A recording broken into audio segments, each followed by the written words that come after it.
They were known once as the daughters of men, born to simple households, raised on the rhythms of daily life, voices woven into the fabric of their villages. But when the Mongol horde thundered across the horizon, they became something else entirely, spoils of conquest, unwilling trophies, and silent witnesses to the making of an empire that would shake the world. Wherever the horsemen of Genghis Khan rode, fire walked with them. Smoke rose in black columns that scarred the sky, villages that had stood for generations vanished in the span of a single night, and the silence of the dead replaced the laughter of communities. Men fell without hesitation, steel cleaving flesh, arrows piercing hearts, their cries mixing with the thunder of hooves. And when the killing was done, the women were dragged into chains, thrust toward futures written not by their own hands, but by the bloody script of conquest. Picture it clearly, a village in the fragile hour before dawn. The world is still, the cold air heavy with the faint smell of embers from fires that had burned low during the night. A mother sits by the doorway of her wooden hut, stroking the hair of her restless child, whispering softly, "Sleep a little longer." Somewhere a dog barks, restless, sensing something unseen. Then it begins, the trembling of the earth, subtle at first, then stronger, until pots rattle and the very ground seems alive. It is not thunder rolling across the heavens, but hooves, hundreds, no, thousands, a living storm of men and horses. The riders crest the horizon like a dark tide, bows raised high. By the time the first arrow whistles through the air, the village is already lost. Shafts rain down like a storm, doors splinter beneath iron boots, flames leap from roof to roof. The cries of the dying swell, fathers cut down in the dirt, sons pierced before they can even raise a weapon.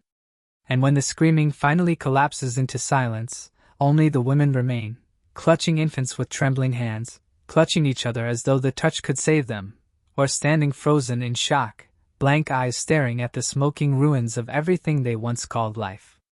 These women were not taken as wives, not in any sense of choice, not with even the faintest whisper of consent. They were absorbed, consumed, fed into the engine of conquest as if they were rations for an army. Some were tossed like prizes to the lowest of soldiers, rewards for loyalty and violence. Others were reserved for the generals and the khans themselves, set apart not because they were spared, but because they were more valuable. To Genghis Khan, women were never simply objects of desire. They were instruments of strategy, tools of empire. Every conquered daughter carried within her the possibility of a bloodline, a child who could bind once hostile tribes into his legacy whether they wished it or not.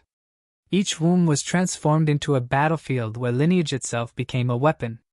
But beneath this cold strategy, there was a deeper shadow, terror that lived in the bones of the captives. Imagine the march eastward, stretching for miles, a broken column of women stumbling through dust that clung to their skin, guarded by mounted soldiers whose voices were harsh, foreign, and unreadable. The language around them was alien, but the tone of command was universal: obey, or suffer. Some women carried infants pressed tightly to their chests, whispering prayers to gods who had not saved their husbands. Others walked empty-handed, their children already torn away, their families butchered before their eyes. Every face bore the same map of grief, eyes wide and wet, lips pressed tight, expressions drained of sound. They were marched not toward safety, not toward freedom, but deeper into the cold heart of an empire that cared nothing for them except what their bodies could provide. And there, within the sprawling camps of the Mongols, survival was rewritten into its own brutal language. The tents smelled of smoke, sweat, leather, and horse blood, and within them the captives learned quickly what the rules of this new world were. Some hardened themselves into stone, refusing to shed a single tear, staring back with eyes that tried to burn with silent defiance even as their strength was chipped away day after day. Others learned the subtle art of obedience, knowing when to bow their heads, when to lower their eyes, when to speak and when to remain silent. For them, silence and submission were not weakness but shields, stronger than any armor. A lowered gaze, a still tongue, the smallest performance of surrender, these could mean the difference between another day of breath and a swift, merciless end. The chronicles of that era, written by men at the courts of khans and kings, are almost entirely silent on these sufferings. Their ink recorded victories and celebrated treaties, catalogued the gold and tribute that poured into Mongol hands, praised the cunning of campaigns. But in those official words, the women vanish, erased as though they had never walked the earth. To the chroniclers, they were unworthy of ink, their pain not even a footnote. And yet, history cannot silence blood. Their truth is carried in the veins of the living. Modern science uncovers what the quills refuse to. Millions across the world today carry within their DNA the unmistakable imprint of Genghis Khan. His domination was not only measured in burned cities and conquered lands, but written into flesh itself. Every child born of a captive woman was both a scar carved into her soul and a strategy etched into empire. They were living emblems of conquest, walking reminders that even in defeat, the conquered could not escape his legacy. A girl barely 17, still more child than woman, torn from the fragile innocence of youth before it could ever ripen. She had once run barefoot through meadows, hair shining in the sunlight, laughter echoing between the hills. But now, behind her, everything she has ever known lies in ruin. Her father's voice, once strong and commanding, silenced forever in the dirt. Her brothers, who once teased her at the harvest, now cut down where they stood, their blood soaking the soil of the only homeland she knew. The fields of her people, once golden and heavy with grain, smolder beneath Mongol fire, reduced to ash, trampled under hoofs. Her world, her childhood, her very identity has been stripped away, leaving nothing but a hollow shell bound in rope. The ropes themselves are cruel, biting deeper into her wrists with every step of the march. The skin there is torn and raw, each movement a sting of pain, but she has learned not to cry out, for every cry is met with a blow, and she has no tears left to give. Her hair, once brushed with tenderness by her mother's hands, now hangs in filthy tangles streaked with smoke, blood, and dust clinging to her damp face. Her eyes, once bright with curiosity and youth, stare forward emptied of light, emptied of hope, as though the girl she once was had already died on the path to this camp. When they shove her into the felt tent, the walls close around her like a prison. The air inside is stifling, heavy with the sour stench of sweat, of smoke, of leather soaked with years of war, of men who have long forgotten gentleness. The silence inside is worse than the noise outside. It is suffocating, it presses against her chest, making each breath heavy. And then the flap of the tent shifts, and he enters. Not the great Khan himself, but one of his blood, a son, a general, a commander with the weight of armies behind him. To him, she is nameless, faceless, stripped of all humanity, reduced to nothing but a vessel. To her, this moment is more than fear, more than violence. It is the end of her childhood, the severing of everything that bound her to the life she once had. No chronicle will speak her name. No bard will sing her sorrow. No prayer will rise for her soul. Yet through her body, unwilling and stolen, a new line of conquerors will one day be born. Her womb is no longer hers. It becomes a tool of empire, the cradle of dynasties, a silent foundation built upon her silence. And still, the night does not end when the camp settles. When the noise of feasting and laughter fades, when the fires outside dwindle to glowing embers, she lies awake in the suffocating darkness. The men may think they have broken her, but in those hours, memory becomes her last weapon, her only rebellion.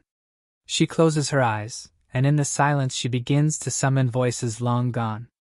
She remembers her sisters laughing by the riverbank, their skirts lifted as they splashed each other with cool water, their joy ringing like bells against the summer sky.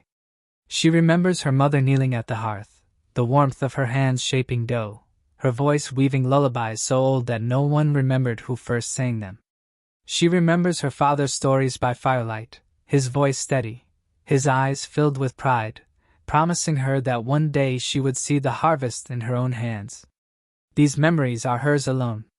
The Mongols may claim her body, but they cannot conquer the mind she guards fiercely in silence.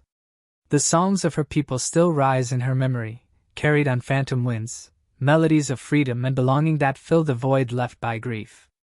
In her chest, she hides them like glowing embers, a secret fire no hand can extinguish. For as long as she remembers, she resists. For as long as she remembers, she remains more than what they try to reduce her to. And perhaps, though she does not yet know it, that fire will outlive even the men who think they own her. For memory is not only survival. Memory is defiance. Memory is the seed of a future where even the smallest stolen voice may one day echo louder than empires. This was the genius of Genghis Khan, genius not limited to the open steppe, to the thunder of hooves or the speed of arrows. His brilliance was not only the sharp edge of a sword or the swiftness of cavalry maneuvers. It was a genius that reached deeper, into the very structures of societies he conquered.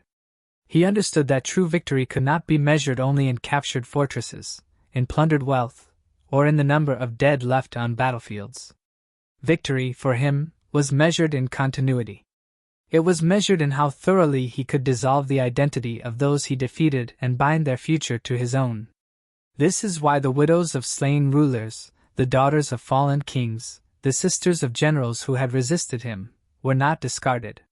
They were folded into the Mongol household, sometimes with ceremony, often without consent. Their lives were not simply taken, they were redefined, rewritten into the story of the empire. These women, unwilling though they were, became part of a deliberate system. The daughters of kings who once sat proudly on their thrones now found themselves behind felt walls, their status reduced, their lineage absorbed. Their unions were not accidents of war, but instruments of policy. By binding enemies to him through blood, Genghis Khan ensured that conquered peoples could not easily rise against him again. Their royal families, once symbols of resistance, were transformed into extensions of his own house. Their blood, once guarded by dynasties, was now mixed into the Mongol line. The conqueror wielded not only fire and iron, but lineage itself as a tool of domination. Every womb became a site of conquest. Every birth was both a child and a political strategy. Thus, the Mongol Empire was not only carried on the backs of horses or sustained by military campaigns, it was embedded into the bodies of women who had no choice in the matter. And yet, when we turn to the chronicles of the age, we find almost nothing of them. The silence of history here is overwhelming, almost suffocating. The scribes, often men of the court, filled their pages with accounts of military triumphs, of sieges, of treaties signed, of rulers brought low, of treasures gathered from distant lands. They wrote of the splendor of Mongol palaces, of the grandeur of feasts, of the strength of armies. But in all these words, the women disappear. Their voices are missing, their experiences omitted, their grief and their endurance left unspoken. It is as though they never existed at all, as though their presence was too small, too inconvenient, to be included in the official record. But history cannot entirely silence what it refuses to write. The evidence remains not in ink, but in blood.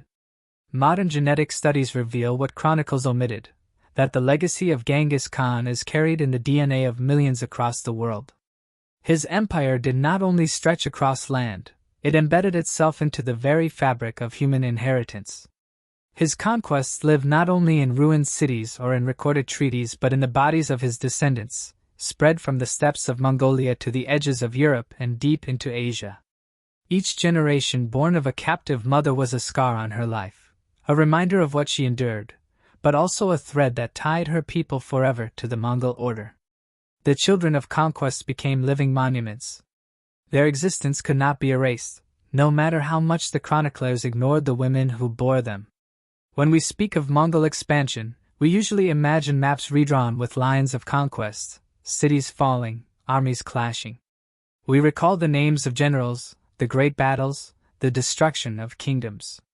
Yet this picture is incomplete without the other half of the story. For alongside the battles and treaties, there were women, nameless, voiceless, but essential to the empire's structure. They became unwilling participants in the project of conquest. Their lives were stolen, their agency stripped away, yet through them the Mongol bloodline spread. Without their forced incorporation, the empire would not have had such permanence. Through them, Genghis Khan's reach extended far beyond the limits of his own lifetime, long after his armies dissolved. The empire's endurance rested not only on horses and steel but also on the invisible foundation of these women's lives. Though the record books do not mention them, their shadows persist in every generation that carries Mongol ancestry. Their absence in text is not the same as absence in reality. They are present in silence, in gaps, in the unwritten margins of chronicles. They remain in the unanswered questions of history, reminding us that the story of conquest is never just about leaders, victories, or empires. It is also about those who bore the cost, who paid in silence, whose suffering was buried under the weight of glory. Unless we bring their existence back into view, history remains only half told, its account incomplete.